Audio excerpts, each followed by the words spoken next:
কিছু রাখবে না।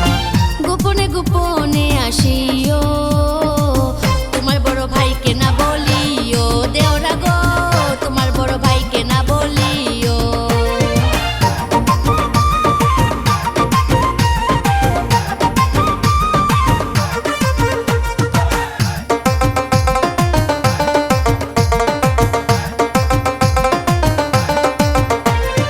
ভাইজান আমার বিদেশ গেছে, হইছো তুমি একলা, তাই তো তুমি দেওরার জন্য হইয়া গেছো পাগলা।